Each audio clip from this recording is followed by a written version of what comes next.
meu Deus, o Senhor quer que eu pregue essa mensagem para a igreja.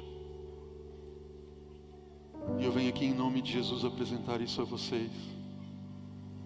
Um coração apertado, sabendo o tamanho desafio que é clamar a vocês em nome de Jesus, para nos afastarmos disso.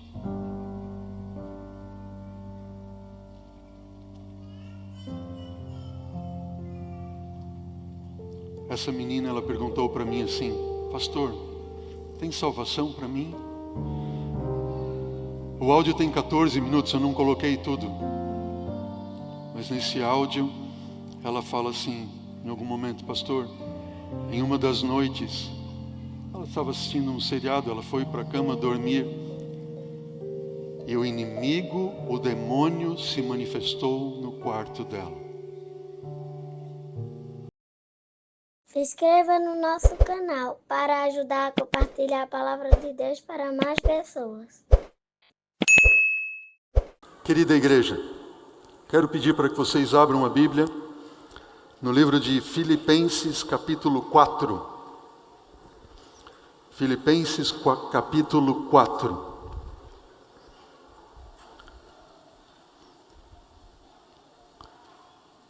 E abra a palavra do Senhor, vamos ler um texto e vamos fazer uma reflexão, uma meditação nesse texto. Estamos juntos?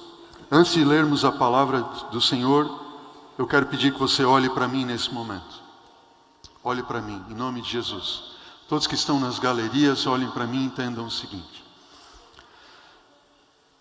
O tema de hoje, ele é um tema, uma mensagem que vai mexer com todas as suas estruturas. Amém? Alguns disseram amém, outros olharam assim. E eu vou dizer para vocês que talvez essa seja uma das mais difíceis mensagens de pregar. Não difícil no sentido teológico, absolutamente. Mas difícil no sentido de que esse tipo de coisa acontece. Estão percebendo? Esse tema, ele é tão importante para a nossa vida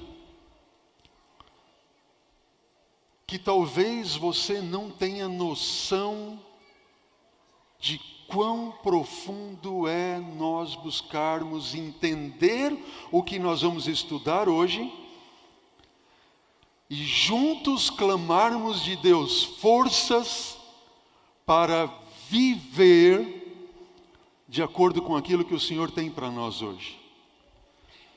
E eu quero pedir para você, querido irmão, irmã, meu amigo, minha amiga, por favor, esteja orando por mim, para que Deus me dê sabedoria de apresentar esse tema. E, sobretudo, eu queria que você entendesse o seguinte: por Jesus, que aquilo que eu vou apresentar a vocês não é o que eu acho, não é o que eu penso, mas é o que Deus tem para nós, fundamentado na palavra do Senhor e também nos escritos proféticos, nos testemunhos proféticos de Ellen White. Amém? E eu queria que ao sair da igreja hoje, não houvesse um comentário assim: o pastor André pregou tal mensagem. Não. O meu sonho é que após esse culto, ao sair você da igreja, você dissesse: Deus falou a nós nesta manhã. Se você apreciar o tema, louve ao Senhor. Se você não gostar do estudo, não brigue comigo. Conversa com ele, porque a mensagem não é minha. Amém? Estamos juntos? Posso ver um assim? Obrigado. Amém. Filipenses 4:4. Vamos à palavra do Senhor. Alegrai-vos sempre no Senhor. Outra vez digo-vos o que, igreja? Alegrai-vos. Seja a vossa moderação conhecida de todos os homens. Perto está o Senhor. Não andeis o que, igreja? Não andeis ansiosos por qualquer coisa, por coisa alguma. Em tudo, porém, sejam conhecidas diante de Deus as vossas petições, pela oração e pela súplica e com ações de graças. E a paz de Deus, que excede a todo o entendimento, guardará o vosso coração e a vossa mente em Cristo Jesus. Finalmente, irmãos, tudo o que é o que, igreja? Tudo o que é verdadeiro, tudo o que mais, igreja? Diz para mim. Tudo o que é respeitável, e tudo o que é o que? Justo, e tudo o que é o que? Puro, e tudo o que é o que mais? Amável, e tudo o que é o que? De boa fama. Se alguma virtude há, se algum louvor existe, seja isto que ocupe o quê? O vosso pensamento. Querida igreja, Jesus está voltando. Amém. Ora, vem, Senhor Jesus. Eu não preciso falar para você ou pregar nessa manhã sobre os acontecimentos que nós temos acompanhado nos últimos dias. É ou não é verdade? Você tem acompanhado? Coronavírus e desastres ecológicos e isso, aquilo, outro, epidemias e vírus e tudo mais. Notem, Jesus está voltando. E o diabo sabe que pouco tempo lhe resta. É ou não é verdade? Ele sabe que pouco tempo resta aí. E o diabo, ele é tão inteligente, tão esperto. A gente não pode dizer sábio, porque sabedoria, aplicar o conhecimento e inteligência é aquilo que cabe a Deus, não é verdade? Ele é tão esperto, tão inteligente, que ele conhece a nossa natureza de tal forma, e ele tem construído de tal forma algo para simplesmente levar a você e a minha perdição eterna. E nós não temos atentado para isso. Isso é tão forte, tão terrível, e a grande batalha que o inimigo tem travado, entende, com você e comigo, é a batalha pelo quê? Pela nossa mente. Pela nossa mente.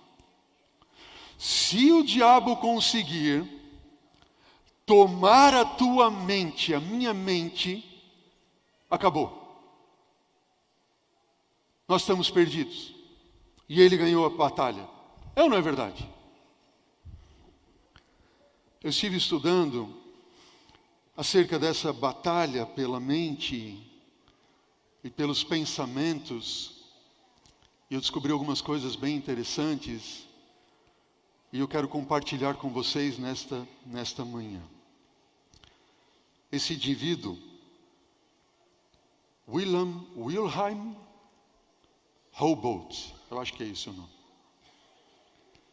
Ele é um dos precursores ou dos fundadores das teorias da linguagem e filosofias da linguagem. Esse indivíduo, ele diz assim, eu só tenho acesso ao teu pensamento através do quê? Da tua linguagem. Aquilo que nós falamos revela aquilo que nós o quê? Pensamos. Ele diz assim, a linguagem é a expressão do pensamento. Por que isso é tão importante? Estudiosos da linguagem, de linguística, eles analisam escritos antigos dos povos e civilizações, para através desses escritos analisar a linguagem dos povos, entender a forma como eles pensavam e como eram as civilizações no passado. Gilkey, um teólogo que também tem estudado princípios da linguagem, a formação do pensamento, ele diz assim, a linguagem não é um mero comunicador do pensamento. Ela é o quê? Ela é o próprio pensamento. Gilkey está dizendo o quê? Que quando aquilo que nós falamos, nos expressamos, é o nosso próprio pensamento. Não tem como dissociar uma coisa da outra. Clarke, ele diz, sempre que alguém pronuncia uma frase, a pessoa está o quê? Fazendo algo. Ele agora começa a se aprofundar um pouco mais e dizer o quê? Quando nós falamos, nós não estamos somente falando, nós estamos fazendo. Porque a nossa linguagem expressa os nossos pensamentos e também se concretizam em ações. E claro que ele dá um exemplo, ele diz assim, dizer para alguém eu te amo não era meramente transmitir uma informação, mas que você está o quê? Você está fazendo algo. Faz sentido ou não? Você está fazendo algo. A fala, mais do que uma informação, ela é um ato. Você não está dizendo somente alguma coisa. Você está o quê? Fazendo aquilo que você então tem dito. E esses princípios que nós vimos da linguística, da linguagem, princípios de linguagem, eles têm um fundamento bíblico, muito embora alguns deles não tenham essa crença. Mas Provérbios, como você pode ver, 23, versículo 7, diz o quê?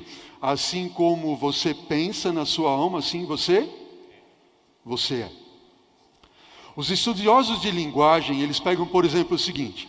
Quando você consegue estudar a linguagem de alguém, de uma comunidade, de um povo, de uma civilização, você consegue entender através da linguagem, ela expressa a linguagem, o que? Os pensamentos, certo? Vamos acompanhando a lógica comigo. A linguagem expressa os pensamentos, e os pensamentos, quando formulados, ou eles são formulados, através de quê?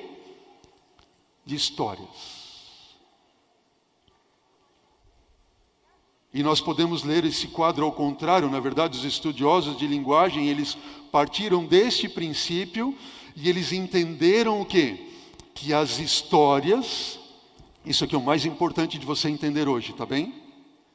Eles entenderam o quê? Que as histórias, elas formulam os pensamentos, que por sua vez expressam o quê? A nossa linguagem. Deu para entender? Vamos repetir a ideia? As histórias formulam pensamentos que por sua vez são expressos através da linguagem. O que isso significa?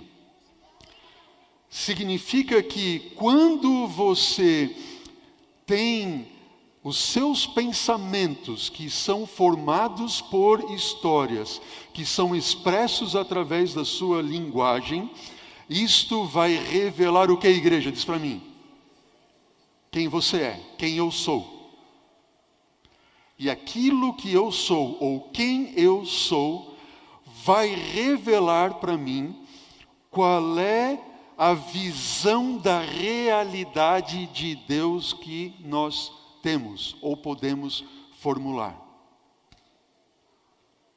Em suma, se pudéssemos resumir tudo, de uma forma bem simples, é o seguinte: a base de tudo está onde?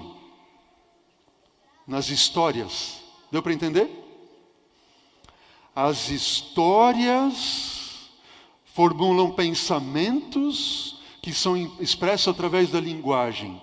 A base de tudo está no quê? Nas histórias. E as histórias, elas vão dar para você uma visão de realidade de Deus. Pastor, bastante filosófico isso. Eu quero que você entenda o seguinte: o que o diabo mais quer é tirar da tua mente a ideia de que existe um Deus. E se ele não conseguir tirar da tua mente a ideia de que existe Deus, o que ele vai fazer? ele vai tentar torcer a realidade de Deus para a sua vida. Estão entendendo, não? Deus nos criou e Deus fez o seguinte. Quando você olha para a Bíblia, por exemplo, quanto da Bíblia é história ou narrativa? Quase tudo, não é verdade? São histórias. São as histórias que nós contamos para as crianças, são as histórias que algumas delas nós estudamos na semana passada, na árvore genealógica de Jesus. Essas histórias, elas expressam o quê? Uma realidade de Deus. Quem é Deus? Quando você vai do Gênesis ao Apocalipse, é praticamente tudo narrativa, praticamente tudo história. E aquilo que não é história, por exemplo, é abstração, como os escritos teológicos de Paulo, ou até mesmo as profecias, as profecias e as abstrações, se valer das histórias do Antigo Testamento e mesmo do Novo Testamento, para ter a sua base. Ou seja, a base de tudo é o que? É a história. Deus sabe muito bem disso e Deus nos criou assim. E através disso, então, Ele vem construindo em nossa mente histórias para que nós tenhamos uma visão da realidade de Deus em nossa vida. E assim nós vamos construindo na mente das nossas crianças, através da Bíblia, para que eles tenham uma visão real de Deus, uma visão da realidade de Deus de forma saudável. No entanto, o diabo, se valendo disso e conhecendo esses princípios, o que ele faz? Para tirar da sua mente a visão da realidade de Deus, e que existe um Deus, ou para torcer essa questão de uma realidade de Deus na sua mente. O que ele vai usar? Diz para mim, igreja. Ele vai usar histórias. O diabo vai usar histórias. E com as histórias ele quer torcer a visão da realidade de Deus da sua mente. E se ele torcer, se você não tem uma visão saudável acerca de quem é Deus, o diabo pensa assim, ótimo, ele está perdido. Estamos juntos?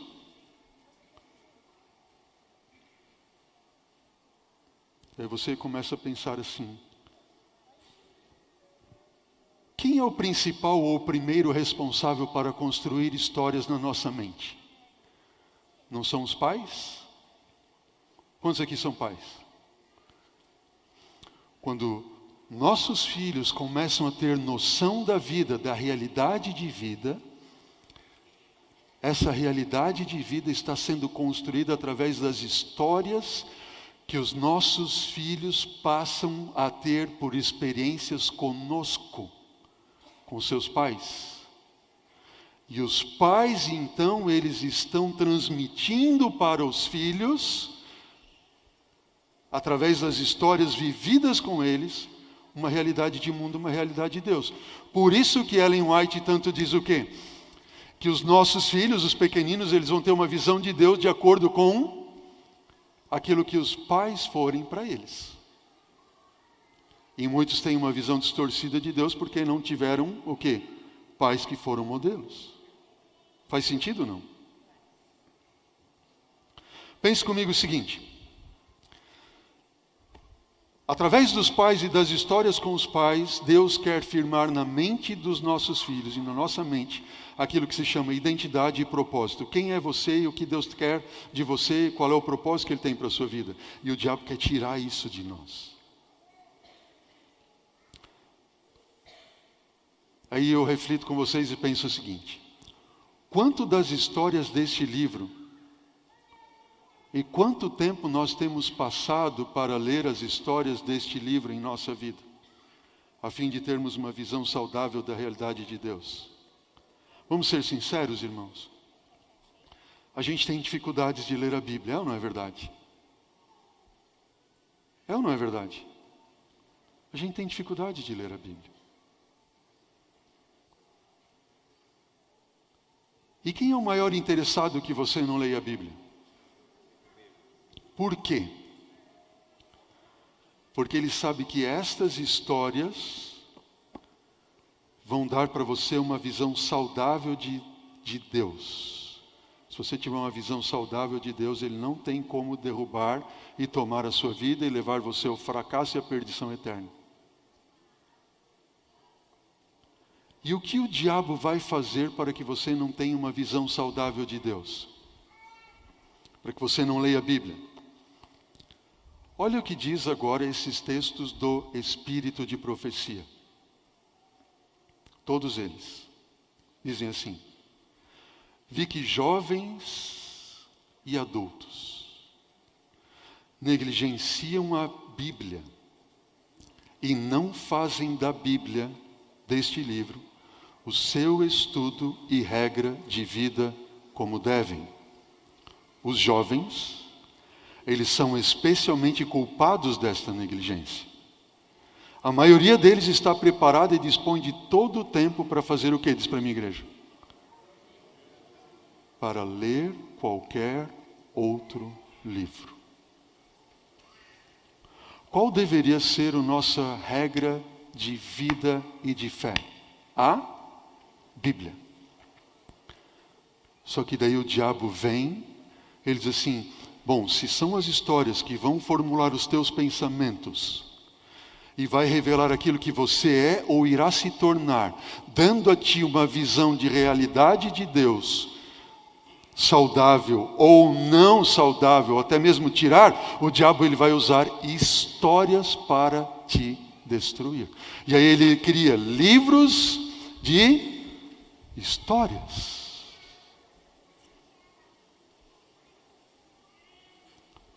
Olha o que diz esse texto. No entanto, a palavra de Deus que aponta para a vida, e que tipo de vida é esta? Vida eterna, ela não é esquadrinhada e estudada diariamente. Histórias de que tipo? Histórias ociosas têm sido lidas atentamente, enquanto a Bíblia tem sido o quê? A Bíblia tem sido desprezada. E Ellen White continua dizendo: aqueles que dão rédea soltamente para fazer o que, igreja? Diz para mim, para fazer o quê? Para se divertir com histórias tolas e com contos ociosos, eles alimentam a imaginação, mas o brilho da palavra de Deus fica de que forma? Fica ofuscado. O que isso significa? Quando eu coloco na minha mente histórias tolas, contos ociosos, eu alimento ou eu estimulo a imaginação. E aí as histórias da Bíblia, o relato bíblico da salvação de Cristo Jesus, do que Deus tem por você, por mim, daquilo que Ele fez e tem feito, do plano da salvação que Ele está vindo nos buscar, passou da nossa mente, fica ofuscado, fica eclipsado. O que significa? Se a palavra de Deus é luz que ilumina os nossos caminhos, e ela deve iluminar a minha vida, iluminar o meu ser, expulsar as trevas da minha alma, pois essas histórias tolas e contos ociosos fazem um eclipse, elas vão obscurecer o brilho da palavra de Deus que não vai chegar à minha vida. E o que vai acontecer com isso? Qual vai ser a consequência disso? Veja o texto. A mente é diretamente desviada de Deus, é destruído o interesse em sua preciosa palavra. Uau!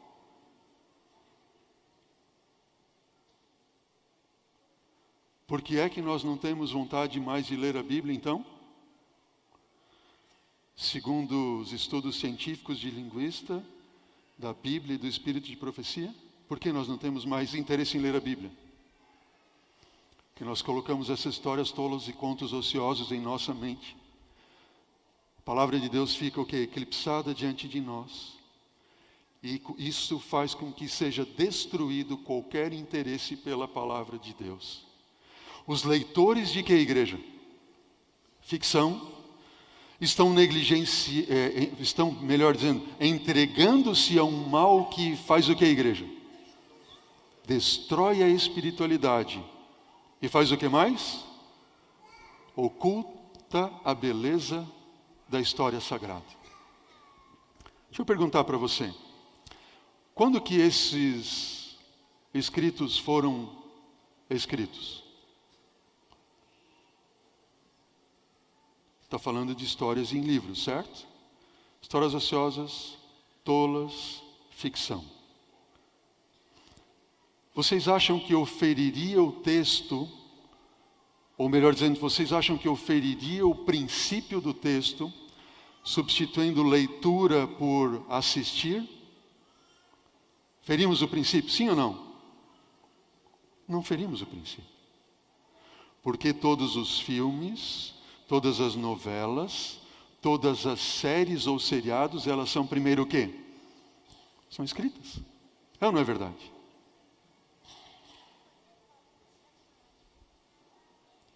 E algumas vezes a gente vem na quarta-feira na igreja, pastor, ore pela minha espiritualidade. Irmãos, orem pela minha espiritualidade.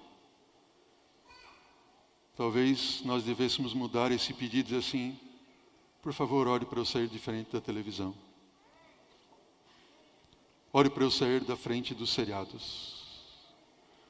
Ore para eu sair da frente das novelas. Ore para eu deixar de assistir filmes. Porque daí a minha espiritualidade vai o quê? Vai crescer. É fácil esse tema? Fácil de apresentar? Vocês não sabem como foi minha angústia essa semana. Por que eu apresento esse tema para a minha igreja? Querido, Jesus está voltando. Se nós não tivermos uma mudança de pensamento, nós estaremos perdidos. Algumas vezes vem para mim assim, pastor, qual é o problema? Não tem problema ir no cinema, ou isso, aquilo, outro. Com esse estudo bíblico que nós estamos tendo hoje aqui, eu diria, queridos, não é nem no cinema, nem em casa. E Ellen White diz mais. Isso cria uma agitação nociva, essas histórias tolas, contos ociosos, ficção, cria uma agitação nociva, exalta a imaginação e incapacita a mente para a utilidade e afasta a pessoa do quê? Da oração e a desqualifica para o exercício espiritual. Uau! Não são palavras minhas. Não são palavras minhas, não sou eu quem está dizendo. Sabe, talvez você esteja se sentindo um inútil espiritualmente falando. Aqui está a resposta no texto. Talvez você esteja pensando assim, pastor, parece que a minha oração não passa do teto. Sim, você tem alimentado a sua mente com histórias tolas, contos ociosos, ficção, e você tem sido desqualificado para qualquer exercício espiritual. Você não consegue mais orar, tem sido afastado da oração. Aí eu penso com você o seguinte, nós temos uma igreja que temos que nos unir para salvar. E essa união para nos salvar só irá acontecer quando nós estivermos unidos primeiro a Deus. De todo o coração, de toda a nossa alma, de todo o nosso entendimento. Amém? Então Deus vai operar um milagre. Oh, filhos e filhas de Deus, Deus está pronto para operar o milagre, nós só precisamos crer, mas nós temos que fazer a nossa parte. Nós temos que tomar uma decisão. Uma das maiores razões por que vocês têm tão pouca disposição de chegar mais perto de Deus mediante a oração, é se haver incapacitado para essa sagrada obra, por meio da leitura de histórias fascinantes, as quais têm estimulado a imaginação e despertado o que é igreja? Paixões profanas. A palavra de Deus se torna desagradável. A hora de oração é esquecida. E a menos, porém, que se quebre o quê? O que é um encanto? É uma magia, um feitiço demoníaco.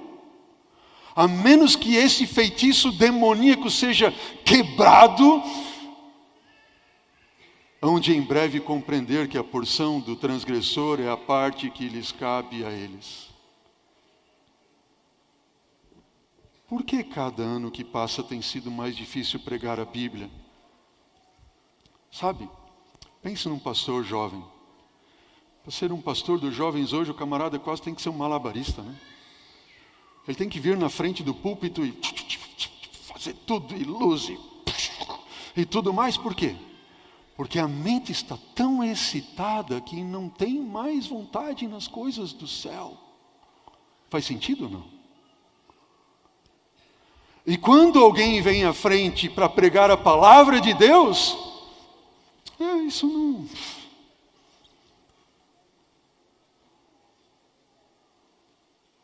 Esse encanto tem que ser quebrado. Ellen White diz: se fosse possível eliminar uma grande parte dos livros publicados, seria detida uma praga que está realizando uma obra terrível sobre a mente e o coração. Romances, contos banais e excitantes, e até mesmo os livros chamados de quê? Novelas religiosas. Obras nas quais o autor incorpora uma história, ou mesmo uma lição moral. Não, pastor, eu vou assistir isso porque é uma lição moral. Ela é o quê? São o quê essas? São uma desgraça para os leitores ou para aqueles que assistem. Ai, pastor, minha vida está uma desgraça, eu não sei mais o que eu faço, isso, aquilo, outro. Pois você tem alimentado sua mente com esse tipo de coisa. Não sou eu quem diz, mas o Espírito de Profecia diz. Sua vida vai ser uma desgraça. Na maioria dos casos, Satanás está apenas revestido das roupagens angelicais, as mais eficazes para enganar e seduzir. E alguém pode dizer assim: não, pastor, isso não tem nada a ver. Eu sou adventista de berço, eu conheço a Deus há tanto tempo, eu leio, eu conheço o Espírito de Profecia, eu dou estudo bíblico, eu sou pregador, eu isso, eu aquilo outro, nada disso me afeta, eu assisto e eu tenho um filtro dentro de mim, porque eu consigo separar o bom e do ruim. Diz, bom, se é esse o teu pensamento, olha o que diz o Espírito de Profecia, não eu. O que diz o texto? Diz para mim, igreja. Ninguém, vamos ler juntos? Ninguém está tão firme nos princípios corretos. Ninguém está tão protegido da tentação que esteja seguro lendo essas histórias. Quantos podem estar seguros? Ninguém. Ninguém.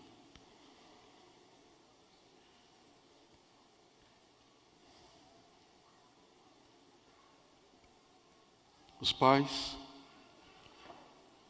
deveriam queimar os contos ociosos diários, as novelas tão logo cheguem às suas casas. Isto seria para os seus filhos o quê? Uma bênção. Deixa eu fazer uma pergunta para vocês. Alguém de vocês, que é um cristão, devoto a Deus, alguém de vocês que é um servo de Deus, serva de Deus, conhecedor da palavra do Senhor, aceitaria o seguinte convite? Pastor, que convite é esse? O convite é o seguinte: hoje à tarde, eu queria convidar você para nós irmos lá num terreiro e nós fazemos lá uma arte de magia e de feitiçaria. Quem é que iria comigo? Alguém iria? Não, né? Esse pastor está louco? Vamos no terreiro fazer hoje macumba? Vamos fazer feitiçaria? Ali? Voodoo e outras coisas mais? Estamos juntos? Absolutamente. Pastor, não vou fazer feitiçaria.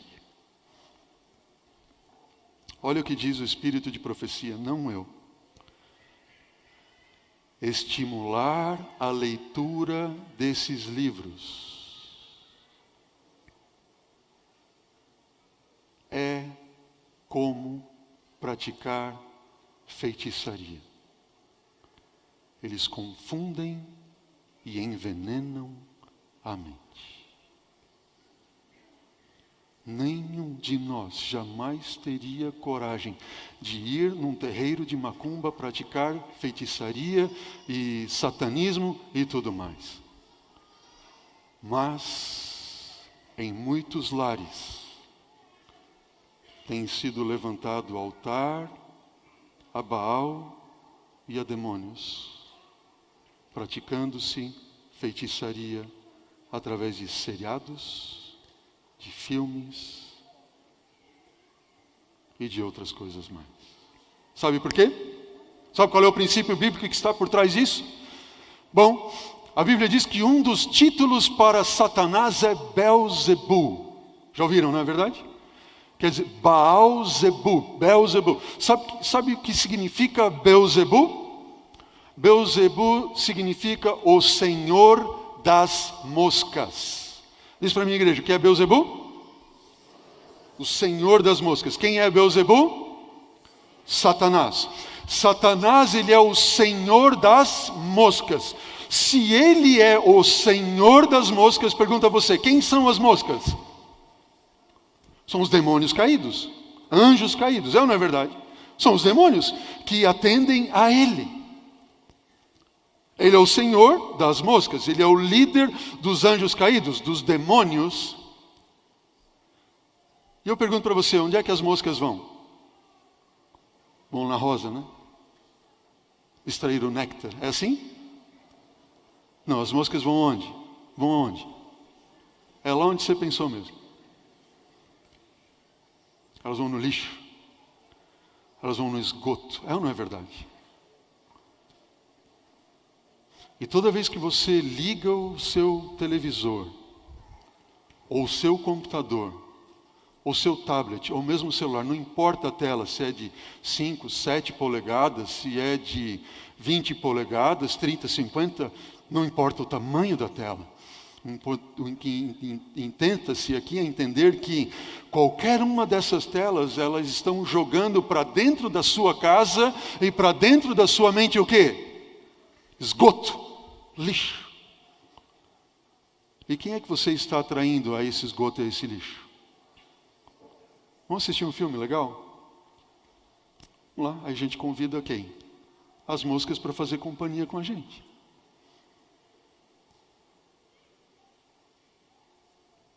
Eu estava num acampamento de verão, alguns anos atrás, e aí sentamos à mesa para almoçar com um casal de jovens. Ela tinha, bem novinhos eles eram, ela já tinha um filhinho pequenininho, estava grávida, assim, a ponto de ganhar o próximo bebê.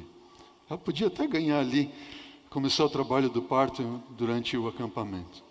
Sentamos à mesa, e aí conversando, ela disse assim, pastor, eu não sei o que acontece comigo. Eu não tenho mais vontade de ler a Bíblia, eu não tenho vontade de ir à igreja, a morte de Jesus não tem sentido para mim, nada disso. Eu comecei a conversar com ela.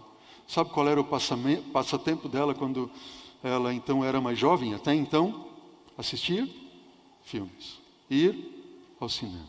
O que o diabo faz com isso? Ele vai lançando histórias que vão construindo ou destruindo a visão da realidade de Deus. Entenderam?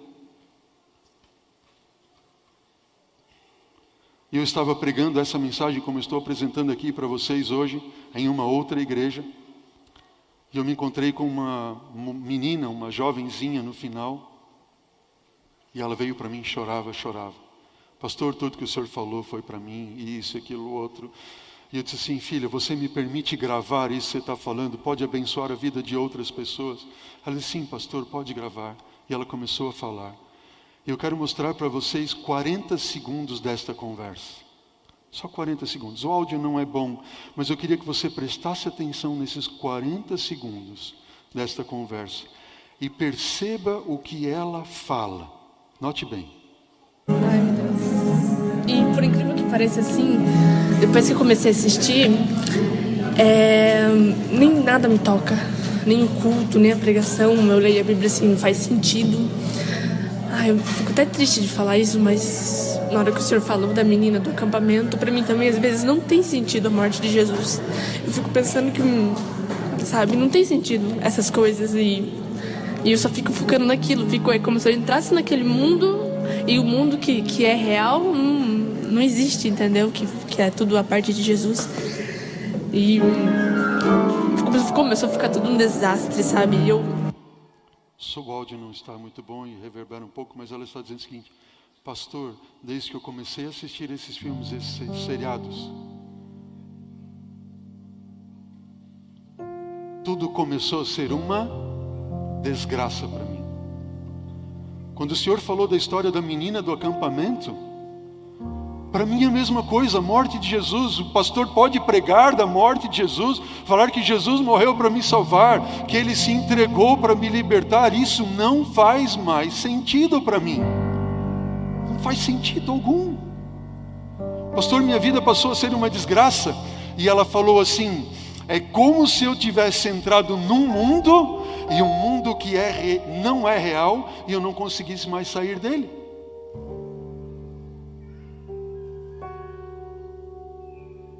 Eu entrei num mundo que não é real. O que o diabo quer fazer para nos destruir, irmãos? É tomar conta da nossa mente. E eu olho para a minha igreja, um ano está começando, e fico pensando, meu Deus, o Senhor quer que eu pregue essa mensagem para a igreja. E eu venho aqui em nome de Jesus apresentar isso a vocês. Um coração apertado, sabendo o tamanho do desafio que é. Clamar a vocês em nome de Jesus, para nos afastarmos disso.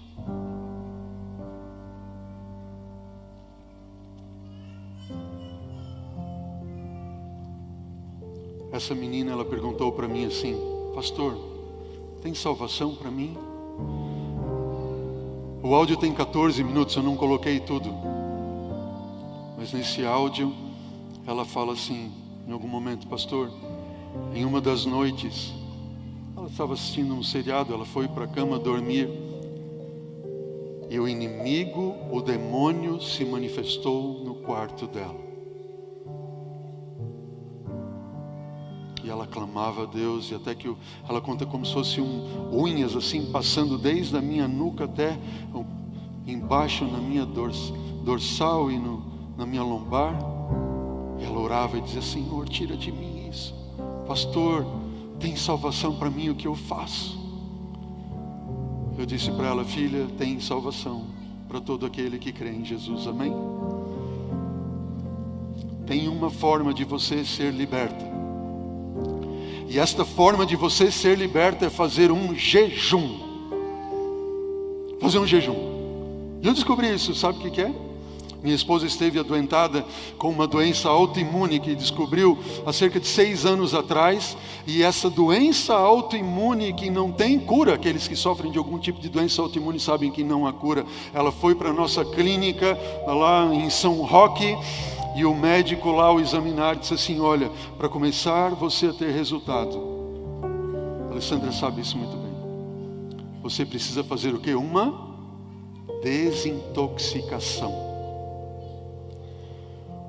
Porque quando você desintoxica, então o seu organismo começa a reagir e a se reconstruir. Entenderam bem?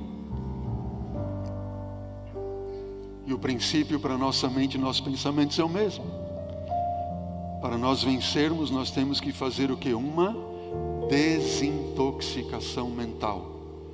Os pensamentos errados. E assim como é no físico, no mental, você tem que fazer um jejum. E eu queria desafiar você a fazer um jejum de 40 dias, 6 semanas. Não é para ficar sem comer, não, absolutamente. Comer sim aquilo que Deus colocou como mais saudável que você possa comer. Mas fazer um jejum de não assistir filmes, não assistir seriados, não assistir novelas, não ir ao cinema, e etc, etc, etc. Porque você vai então fazendo essa desintoxicação, vai estar sendo purificada a sua mente. E a Bíblia então começar a ter valor para você de novo. Ela vai brilhar para você de novo. E eu fiz esse desafio em uma igreja, uma grande igreja, 1.500 membros. Quando eu estava pregando, fazendo uma semana de oração, e uma jovem veio para mim no final e disse, pastor, eu vou fazer, eu preciso disso. Eu disse assim, filha, faz o seguinte, você vai me mandar uma mensagenzinha todos os dias, combinado? Eu quero saber como é que você está reagindo a isto. E eu copiei esta mensagem, eu quero compartilhar com vocês, está aqui na tela. Acompanhem comigo. Ela diz assim: pastor, boa noite. Não faz nem uma semana que eu aceitei o desafio e tenho a sensação de que já se passaram meses. Já estamos no Natal. Eu tinha feito a semana de oração, era em setembro. E ela é muito expansiva, bastante brincalhona. Ela diz assim: pastor, eu tenho sonhado com os filmes que assistia no Netflix. Às vezes, quando eu estou lendo o Espírito de Profecia, tenho que ler um parágrafo 2 vezes, porque me dá algum devaneio. E os devaneios são sempre lembranças de filmes que eu vi. Está muito difícil. Aí outro dia ela me escreveu: tranquilo, pastor, continuo na luta aqui. Todos os meus devaneios e fraquezas possíveis estão sendo mostrados a mim. Eu andei a vida toda de que forma? Diz para a minha igreja: alienada. Eu estava alienada. Eu não sabia. Eu estava alienada. Eu estou tendo que lidar com a realidade por tempo integral. Lembra o que a menina do áudio falou? Pastor, eu fui a um mundo fora da realidade, eu não conseguia sair dele. Agora eu saí para o mundo. Eu estou tendo que lidar com a realidade em tempo integral. Você olha de judiar, mas agora, depois de quase 2 semanas, está começando a ficar um pouco mais tranquilo. Igreja, olha para mim. Eu fiz esse desafio e um jovem jornalista, um homem de Deus, ele aceitou o desafio numa sexta-feira, quando eu estava pregando no encontro de jovens. E na segunda-feira de manhã ele veio na minha sala, colocou a mão no meu ombro e disse assim: pastor, ora por mim. Pastor, eu não sabia que eu era tão viciado. E enquanto ele falava, o suor escorria pelo seu rosto. E nas costas, quando eu botei a mão ao redor dele para orar, ele estava suando, as costas estavam molhadas. Tamanha era a sensação de abstinência que ele estava tendo. Continue olhando na tela. Eu era viciado e não sabia. Ontem eu concluí 5 semanas, outra mensagem que ela mandou para mim. 5 semanas de desintoxicação. Falta só mais uma, mas já não faz mais diferença, porque eu parei de contar os dias. Essas distrações já não me fazem mais falta. Aliás, me tornei tão produtiva que eu não consigo me imaginar mais sentada tanto tempo na frente do meu note, do meu computador, como eu fazia. Eu estava perdendo a minha vida. E depois que eu desintoxiquei a minha mente e descobri que estava com depressão, eu estou tratando, pastor, fica tranquilo. Pastor, as 2 primeiras semanas foram as mais difíceis, porque eu tinha crise de abstinência, eu sonhava com filmes que já tinha assistido, eu tinha dores de estômago e de cabeça, mas eu persisti. Eu sou responsável pelas redes sociais da minha empresa, terceirizei este serviço para não entrar em aspecto nenhum. Fui bem rigorosa, porque realmente eu queria ter uma experiência com Deus, e Deus foi comigo que muito, amém. O nosso Deus é gentil, Ele é maravilhoso. Foi difícil aceitar que eu tinha jogado uma parte da minha vida fora. Foi difícil perceber que eu tinha muita coisa em mim, que eu precisava mudar, que o meu casamento estava com sérios problemas. Mas eu fiquei tão alienada por tanto tempo que não via a confusão em que eu tinha me metido. Agora, graças a esse desafio, eu posso reconstruir a minha vida, fazer novos projetos. Ela diz assim: vovó White é fantástica. Ela não lia o Espírito de Profecia. Eu disse assim: filha, sai da frente desse negócio, vai ler o Espírito de Profecia. Ela disse assim: ela é fantástica, tenho amado ler os livros delas. E muito do que leio está servindo para ajudar outras pessoas também. Muita gente me taxou de quê? De radical. E a maioria acha que não precisa ser assim, como eu tenho feito, mas não me importo, porque essa experiência foi um presente para mim. O que você diz? Amém. Uma jovem líder de jovens da igreja dizendo: eu tive essa experiência com Deus, mudou a minha vida por completo. Satanás tentou destruir a minha vida e eu não sabia. Eu já não pensava mais por mim mesma, agia sem perceber, falava sem pensar. Agora sei que dependo totalmente de Deus para tudo, e que Ele teve muita misericórdia de mim todo esse tempo. O meu próximo desafio é aprender a ter domínio com a alimentação. Obrigada de coração por permitir ser um instrumento de Deus para fazer esse desafio. Amém? E ela conclui dizendo: Deus abençoe e te proteja sempre dos ataques do inimigo. E nunca desista desse seu projeto. Tem muita gente precisando cair na realidade como eu. PS, pastor, não deixa negociarem contigo não, viu? Era para cortar tudo. Música do mundo, TVs, vídeos, YouTube, Netflix, qualquer site, livros seculares, tudo que não pertence a Deus. Essa é a mensagem. E esse é o desafio. Há alguém aqui nesta manhã que gostaria de aceitar um desafio de 6 semanas de jejum, desintoxicando a sua mente, clamando a Deus, dizendo: Senhor, amém, louvado seja Deus, louvado seja Deus por isso. Senhor, eu quero desintoxicar a minha mente. Temos mais uma mulher lá, fique em pé em nome de Jesus, fique em pé em nome de Jesus. Não vai ser fácil, mas você vai ver que o brilho da palavra de Deus vai entrar tanto na sua vida, tanto no seu coração, que você vai dizer: uau, Jesus está me revelando tantas lindas coisas e há tanto tempo eu não sabia. Aceite esse desafio, não por mim, não porque eu prego, não! Jesus está clamando a todos nós porque Ele quer nos salvar. O único desejo e intento dEle é nos salvar, e nós precisamos dar permissão a isso para que Ele nos salve, e essa permissão nós daremos se nós tentarmos fazer aquilo que está ao nosso alcance para que a nossa mente seja desintoxicada das coisas deste mundo. Então Deus operará com poder e grande glória sobre nós, sobre a sua igreja. Amém!